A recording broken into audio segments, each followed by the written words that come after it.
Assalamualaikum warahmatullahi wabarakatuh. Selamat pagi anak-anak. Ya, hari ini kita akan belajar memahami dan mencipta cerita fantasi. Sebelum masuk ke slide selanjutnya, Bapak akan mengingatkan materi minggu lalu yang tentunya berkaitan dengan teks cerita fantasi. Yaitu yang pertama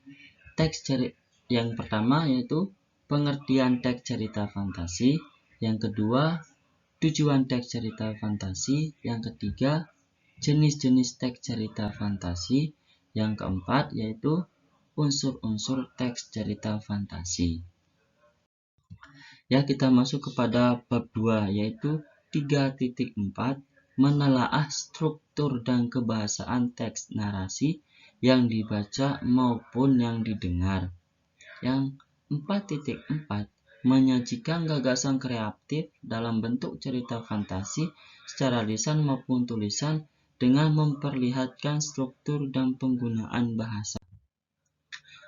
Kita masuk kepada struktur teks cerita fantasi. Adapun struktur teks cerita fantasi secara umum dibagi menjadi 4, yaitu orientasi yang biasanya disebut pembuka, yang kedua komplikasi yang biasanya disebut dengan permasalahan, yang ketiga yaitu resolusi yang biasanya disebut dengan penyelesaian, yang keempat yaitu koda atau yang sering disebut penutup.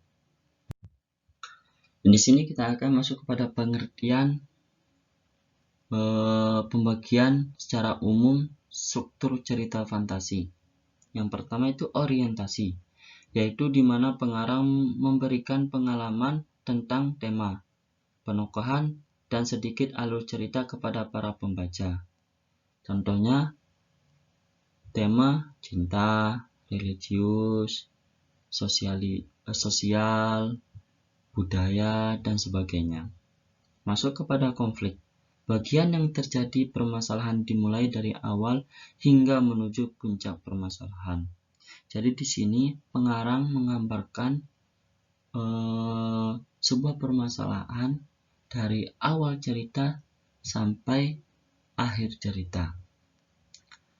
Masuk pada penyelesaian. Bagian ini merupakan penyelesaian dari permasalahan atau konflik yang sedang terjadi. Resolusi merupakan bagian penentu yang mengarah pada ending. Jadi di sini pengarang membuat sebuah permasalahan yang berujung ending, yaitu entah itu sedih maupun bahagia. Koda yaitu masuk kepada penutup. Bagian ini merupakan bagian penutup cerita fantasi. Ending dibedakan menjadi dua, yakni happy ending dan sad ending. Kita masuk kepada struktur pada cerita narasi terdiri atas 3 jenis, yaitu orientasi, berisi tentang pengenalan latar, tokoh serta konflik yang dapat dikembangkan dengan deskripsi latar, pengenalan tokoh, dan pengenaan konflik. Step kedua, komplikasi, berisi hubungan sebab akibat munculnya permasalahan hingga memuncak di mana konflik tersebut dikembangkan dengan cara pengenalan tokoh, latar tempat. Step ketiga, resolusi, penggunaan sebab akibat yang unik serta dikembangkan dengan unsur kejutan. Seperti itu. Kita masuk kepada kaidah kebahasaan teks cerita fantasi. Yang pertama yaitu penggunaan kata ganti dan nama orang sebagai sudut pandang penceritaan. Contohnya itu aku, kamu, dia, mereka, engkau. Yang kedua, penggunaan kata yang mencerap panca indera. Contohnya itu waktu, tempat, suasana. Contoh tempat yaitu 3 pohon berjajar rapi berdiri dengan kokoh. Sayap-sayap burung mulai mengepak, mengayunkan daun-daun dalam dahan. Hembusan angin yang tak biasa mengepaskan kota Zaitun sore ini. Waktu. Air mata jatuh di pipi Pangeran Sin.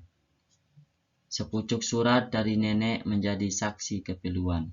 Tawa canda Pangeran Sirna. Contoh suasana. Pagi hari seperti biasa, para agen mempersiapkan diri. Matahari bersinar terang membawa hawa semangat. Kokok jago bersautan membuat hari telah datang. Jadi itulah contoh tempat, waktu, dan suasana. Kita masuk ke nomor 3, yaitu menggunakan pilihan kata kias dan makna khusus. Contohnya, monster itu berkaki 4, langkah seribunya penuh keberanian, semakin maju, semakin melawan. Masuk ke 4, kata sambung. Contohnya, sebelum alien datang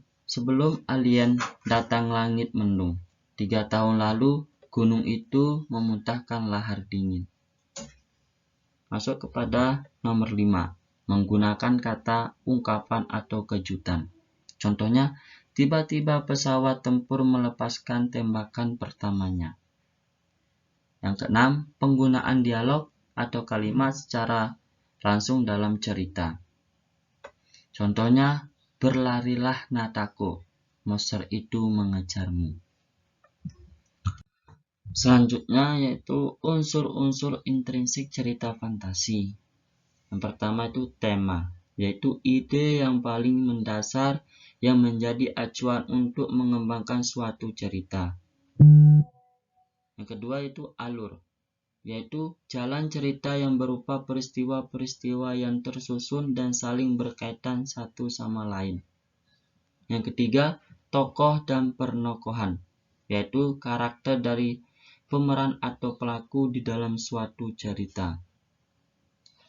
Latar, yaitu tempat, waktu, serta suasana yang menjadi latar belakang suatu cerita. Sudut pandang, yaitu posisi pengarang dalam membawakan suatu cerita. Ciri-ciri orang pertama yaitu aku, kamu, kami. Untuk orang ketiga, contohnya dia, ia, mereka, dan sebagainya. Selanjutnya yaitu amanat, yaitu pesan yang ingin disampaikan oleh pengarang. Kita masuk kepada langkah-langkah menyusun cerita fantasi. Cerita fantasi dapat disusun dengan mengikuti langkah-langkah sebagai berikut. Yang pertama yaitu memilih topik atau menentukan ide awal. Yang kedua, pengarang dapat melakukan pembuatan detail ide awal ceritanya. Ketiga, menyusun kerangka paragraf berupa gagasan penjelas. Keempat, mengembangkan kerangka paragraf menjadi kalimat yang padu sehingga terbentuk sebuah cerita. Yang terakhir yaitu kelima, mengumpulkan materi untuk menjadi bahan uraian dengan melakukan riset.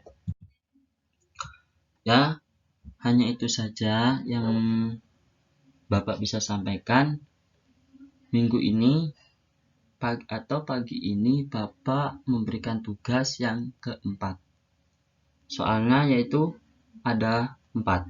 Yang pertama, bacalah teks cerita fantasi di buku paket bahasa Indonesia halaman 54-58, judul cerita Ruang Dimensi Alpha dan Berlian 3 warna.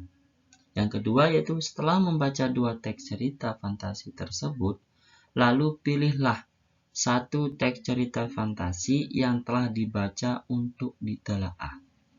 Yang ketiga yaitu tentukan struktur cerita fantasi, baik itu orientasi, komplikasi, atau resolusi dari cerita fantasi yang telah kamu pilih dengan menuliskan kembali atau menceritakan kembali. Yang keempat yaitu kemudian tulislah di buku tugas dengan tulisan yang rapi dan mudah dibaca. Lalu fotokan hasil tugas dan kirim ke Google Form sesuai kelas masing-masing. Sekian, terima kasih. Wassalamualaikum warahmatullahi wabarakatuh.